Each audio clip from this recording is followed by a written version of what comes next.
최초로 등장한 12개월 상현 도깨비죠. 분홍색 머리카락에 길고 풍성한 속눈썹, 전신은 죄인을 상징하는 문신들로 뒤덮여 있습니다. 약육강식에 가까운 극단적인 사고방식으로 싸우는 것 외에는 전부 버리고 잊어버린 남자, 이름은 아카자입니다. 12개월 상현의 삶에 위치하며 상현의 힘이 어느 정도로 강한지를 작중에서 최초로 직접 보여준 인물로서 그와 랭고쿠와의 전투는 지금의 귀멸의 칼날을 잇게 한 손꼽히는 명장면 중에서도 최고로 기억되는 장면이죠. 강함만을 추구하며 지고의 경지를 노리고 있는 무투가로 인격이 뒤틀리고 썩어버린 정신 이상자가 대부분인 상현 중에서 코쿠시보와 함께 그나마 정상적인 사고방식을 지니고 있어 도깨비들 중에서 독자들에게도 인기가 많은 편이죠. 정리해보면 강함을 추구하는 성격, 도깨비라는 점과 모순되는 식인을 선호하지 않는 면, 12개월들과 도깨비들처럼 식인으로 힘을 기르는 것이 아닌 오로지 수련을 통해 무의 경지에 다다르려고 하는 캐릭터입니다. 수련을 통해 단련한 자신의 힘에 대한 자신감은 당연히 넘치고 강자를 좋아하는 만큼이나 약자를 굉장히 혐오하는 모습이에요. 아카자가 약자를 혐오하게 된 이유는 그의 과거에서 찾아볼 수 있습니다. 아카자는 인간이었을 적 하쿠지라는 이름의 병든 아버지를 모시는 소문난 효자였어요. 아버지의 약을 살 돈을 구하기 위해 소매치기를 했고 관청에 끌려가 고문에 가까운 처벌과 함께 죄인을 나타내는 문신을 몸에 하나씩 새기게 됩니다. 그러던 어느 날 하쿠지가 관청에 끌려간 사이 아버지는 병든 자신의 약값을 벌려 매일 도둑질을 하는 하쿠지를 올바른 길로 이끌기 위해 목매고 자살하게 됩니다. 병약해서 돈도 벌어오지 못하는 본인 때문에 도둑질을 해야만 하는 아들에게 죄책감을 느끼던 아버지가 극단적인 선택을 해버린 것이죠. 비보를 듣게 된 하쿠지는 그저 아버지의 묘를 끌어안고 한없이 통곡하며 마음이 무너져버리게 됩니다. 사회적 약자였던 아버지와 하쿠지는 아무런 보살핌도 받지 못했고 원망할 곳 없음을 한탄하며 자신이 약했기 때문에 아버지를 지키지 못한 것이라 생각합니다. 이후 하쿠지는 극단적으로 몸을 망가뜨리며 싸움을 하고 다니게 돼요. 그 과정에서 그의 싸움 실력과 하쿠지의 한없이 슬픈 마음을 본 케이조라는 도장사범에게 스카웃됐고 문화생이 한 명도 없는 소류라는 도장에서 살게 됩니다. 케이조에게는 몸이 아픈 딸 코유키와 아내가 있었고 아내는 딸의 간병을 하다 몸과 마음이 지쳐 자살했다는 이야기를 듣게 되죠.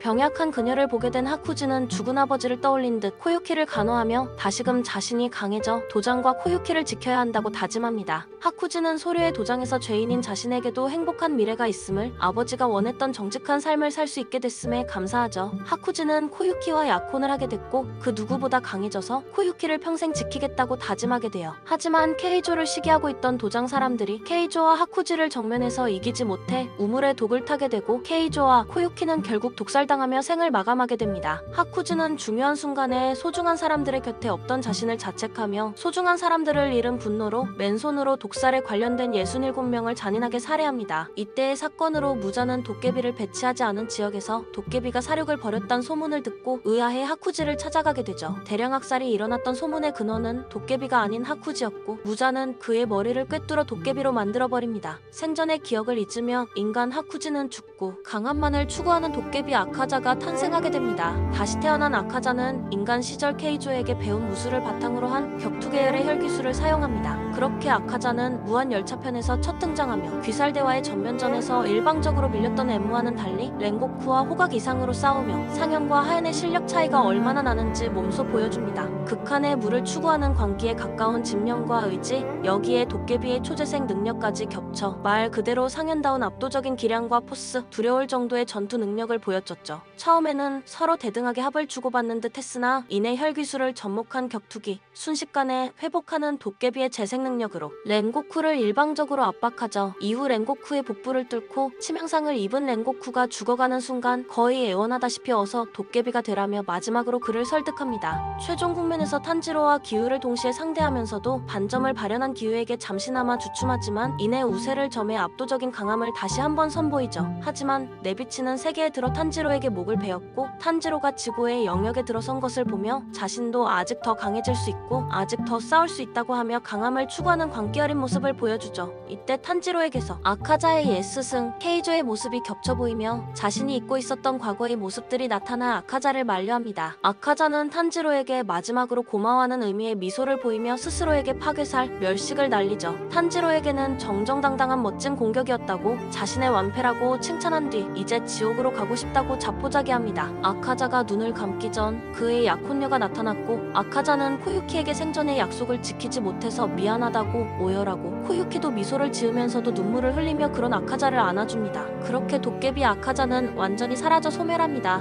소중한 사람을 지키지 못했던 자신을 약자라고 생각하는 마음이 가슴속 깊이 자리 잡게 됐고, 아카자가 그토록 약자를 혐오하는 이유는 소중한 사람들을 지키지 못한 자신에 대한 혐오감이었던 것을 깨닫게 되죠.